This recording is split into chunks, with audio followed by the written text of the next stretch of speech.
มุมนี่เรียบร้อยแล้วพี่น้อยเนาะเฮ้ยเกือบบ่ายเกือบข่อยบ่ายนางมึงดูเรียมุมนี่อย่าไปยิงเอานั่นได้นางจะซื้อนางมุมนี่โอ้คักพี่น้อยเนาะนางบังวิวเนาะปุ๊บนี่พี่น้อยเนาะโหด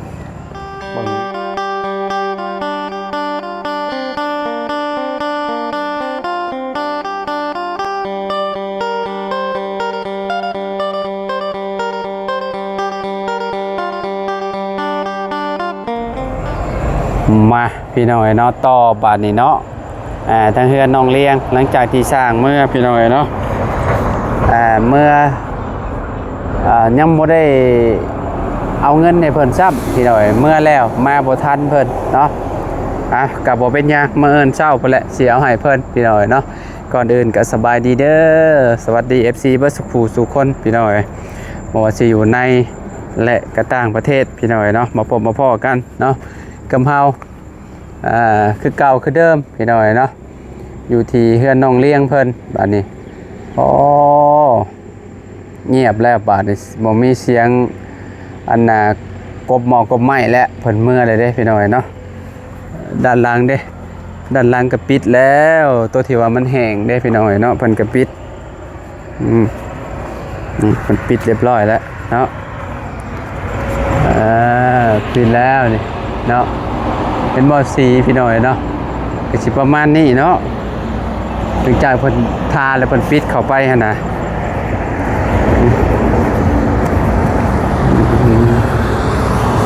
นี่ผู้เจ้าของเฮือนอยู่เทิงพี่น้องเอ้ยบายดีเด้อเป็นจังไดเนาะขึ้นทางใดบัดนี้เลี้ยง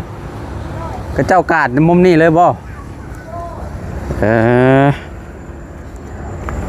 พี่น้องเอ้ยเพิ่นพากันตอกอันนี้แล้วเมบันไดแล้วพี่น้องเอ้ยเนาะเมื่อเอิญพุ่นแล้วเดี๋ยวใส่ลูกเพิ่นเนาะกาดขึ้นแบบนี้เนาะโอ้ขึ้นไปก่อนใส่โอ้หมูยัดมันไหลบ่นี่เลี้ยงใส่ฮะห่วยมันไหลเฮ็ดได้ปอกาดแบบนี้ได้พี่น้องเอ้ยเนาะต่ออึบโอ้พี่น้องเอ้ยเนาะท่อหายใจจนสิบ่ติดญาติพี่น้องเอ้ยเนาะไปพี่น้องเอ้ยเนาะไปเบิ่งนำกันนี่ล็อกเมียนเนาะเพิ่นมีเครื่องมือเพิ่นอยู่ในนี้เนาะคิดว่าพี่น้องเอ้ยเนาะมันยังบ่แห้งบ่ได้เนาะโอ้มุมนี่เรียบร้อยแล้วพี่น้องเอ้ยเนาะเฮ้ยเกือบบ่ายเกือบข่อยบ่ายนางมึงดูเรียมุมนี่อย่าไปยิงเอานั่นได้นางจะซื้อนางมุมนี่โอ้คักพี่น้อยเนาะนางบังวิวเนาะปุ๊บนี่พี่น้อยเนาะโหบังวิวงามยามแรงพี่น้องเอ้ยผมแนมไปเห็นเดือนจริงๆเห็นจะดีเห็นน้องเลี้ยงนี่ได้เปรียบได้พี่น้อยเนาะสวยงามเนาะไม่สร้างเพิ่นเมื่อแต่จังมุงเด้นี่เนาะมาเพิ่นบ่เห็นเลี้ยงเพิ่นเมื่อแต่จังมุงเจ้าเห็นเพิ่นอยู่บ่ตอนเมื่อบ่เห็นบ่เห็นเนาะข่อยนั่นข่อยไปกดเงินมาให้เพิ่นสิเอาเงินมาให้เพิ่นเพราะว่าเพิ่นเมื่อแล้วว่าซั่นโอ้พี่น้องเอ้ยเนาะจะได้บาทนี่แล้วกันยาและมื้ออื่นพุ่นแหละจะสิให้เพิ่นเนาะเป็นหยังดอกมื้อนี้พี่น้องเอ้ยเจ้าบ่ปัดจะบ่เป็นคนปัดเด้อแท้นี่ช่างเป็นคนปัดบ่เมื่อวานนี้ค่อยปัดแต่มันอันนั้นแล้วเจ้าเฮ็ดแล้วบ่เลยมีแต่เก็บรถบัดนี้เก็บพวกแป้นพวกหยังนี่พวกอันนี้แหละมื้ออื่นเก็บมื้ออื่นเก็บรถนี่แถวนี้น่ะเก็บรถให้มันแห้งก่อนน่ะนี่เจ้ายังทาใหม่ๆเด้ยังบ่แห้งเลยนี่เนาะ แล้วก็เก็บอันนี้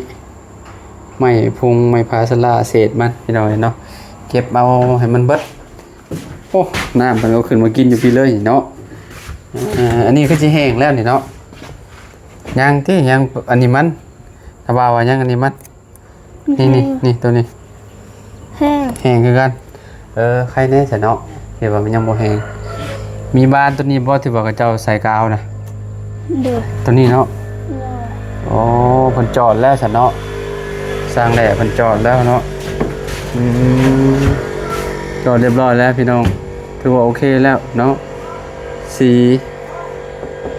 ถ้าเป็นสีอย่างอื่นก็จักสิเป็นอะไรล่ะพี่น้องสีห้องนอนได้พวกนี้ผมสีห้องน้องเลี้ยงเพิ่นน่ะเจะคอหมูเจะคอหมูบ่มักหรือบ่เนาะมันก่อยเป็นคนเลือกมาให้เพิ่น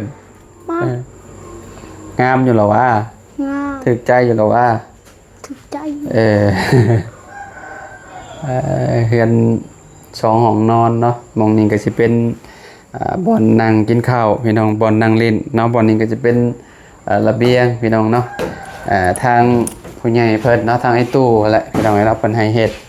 เนาะให้เฮ็ดอันนี้ให้น้องเลี้ยงเพิ่นแน่ภาษาทางน้อง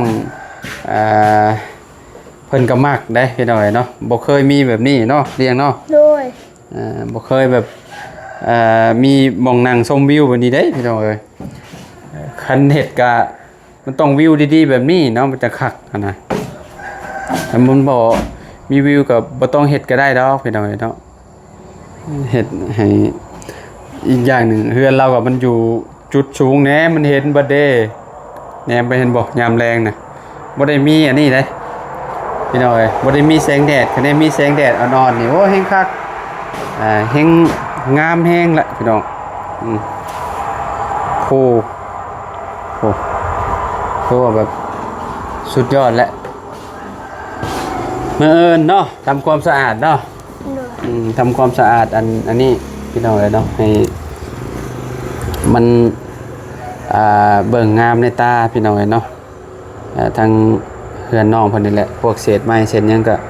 เอาไว้ดังไฟโตยาวๆอันนั้นเอาไว้เฮ็ดอันตารางตะเลียงเฮ็ดเตียงซะบ่จักอยู่บ่เตียงน่ะบ้านเจ้าห้องหยังเตียงกระเจิง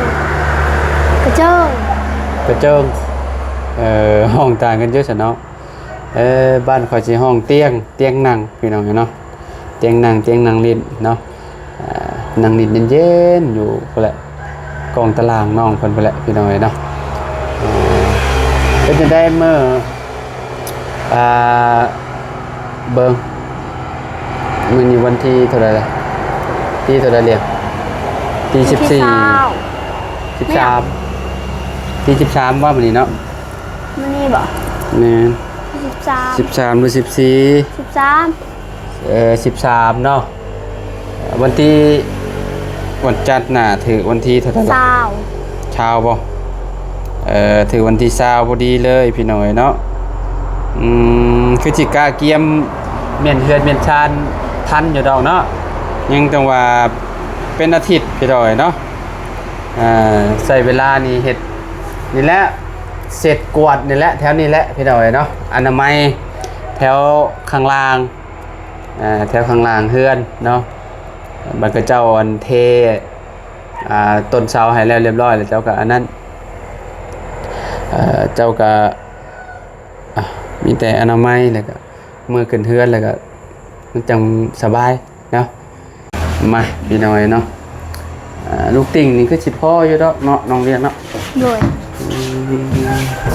เดือจากอันนี่เรียงเดืออยู่ประมาณจักขัน1 2 3 4 5 6 7 8 9 10บ่11เนาะ 10 ฮะ 11 พออยู่ดอกพี่น้องเอ้ยเนาะอันนี้อันตัวใหญ่มันนั่นไปสะลงไปข้างล่างพุ่นแหละพี่น้องเอ้ยเนาะกระโดดลงก่อนบ้าสิกระโดดลงบ่วะก็บ่ได้เด้มันสูงพี่น้องเอ้ยเนาะ เกือบสิลง บ่ได้แล้วสิไปลงไปข้างล่างก่อนพี่น้องเอ้ยเนาะแล้วนะบ่าวลงก่อนก็ได้เนาะอ้าวบาดนี้ลงมาข้างล่างแล้วบาดนี้พี่น้องเอ้ยเนาะ เออมุมนี้เพิ่นนั่นแล้วเนาะแต่ต้นนี้มันยังบ่บกนี่ต้นเสาเลยนี่ต้องตักน้ำออกก่อนแต่มุมนั้นก็คือกัด บกแล้ว บกแล้วเด้ยังเนื้อโบราณมันได้ต้นนี้เด้ ย่าง ยัง ต้นนี้ก็บกแล้ว ใช่ นี่นะ น้อยหนึ่งเนาะต้นนั่นนี่น้ำสาดเข้าพี่น้อยเนาะนี่ลายเติบตอนนั้นแหละพี่น้อยเนาะก็เขามาว่าสิจ่ายเงินค่าสร้างเพิ่นเมื่อจ้อยบ่อยู่ซะพี่น้อยเนาะโอ้ยพี่น้อยเนาะเอาก็บ่เป็นหยังดอกเนาะมื้ออื่นจังว่ากันมื้ออื่นก็จ่ายเงินค่าส่งค่าสร้างแล้วก็เดินทางกลับบ้านพี่น้อยเนาะเมื่อหาลูกหาเต้าก่อนพี่น้อยเนาะมาก็โดนพอสมควรแล้วเนาะแบบมื้ออื่นคือฝนสิบ่ตกติเนาะคิดว่าเจ้าว่าสิตกบ่เรียมมื้ออื่นฝนสิลงอยู่บ่มื้ออื่นเจ้าว่า มันบ่ฮู้คือกัน เด้มันเริ่มแจ้งได้ทำบาวะเนาะหั่น โดย มันสิบ่มี ห้าฝนบ่ตูนว่าฝนตกนะตอนถึงคือมันตกหน่อยเดียวเขาบ่เสียเงินอ้าวมันตกหน่อยเดียวเลยเนาะ แบบว่าลมกันแบบใด บ่ แบบว่าสมมุติว่าลมว่ามันตกค่อยๆแล้วบ่เป็นหยัง บ่ ต้องให้มันตกแห้ง แต่ว่าให้มันตกนะแต่เว้นนะฮอดคืน ๆบ่ ได้กินแล้วบ่ตำน่ะพากันซื้อแล้วบ่มื้ออื่นบ่ เสียเงินซื้อตำเลยต้องเลี้ยงพี่น้อยเนาะแนวอยู่แนวกินก็กาเกียมไว้รถเตรียมพร้อมรถเนาะอย่าลืมพ่อแม่แล้วบอกพ่อได้อันเก็บตัวนี้ไปไว้ก่อนเด้อ โด ไปไว้อยู่เฮือนพ่อตู้แม่ตู้พ่อเด้อน้องเด้อ โดย เอาโอเคสับไปปลาแล้วพี่น้องอยู่ดีมีแฮงวัสดุคนพ่อกันไหมพี่น้องเนาะสบายดี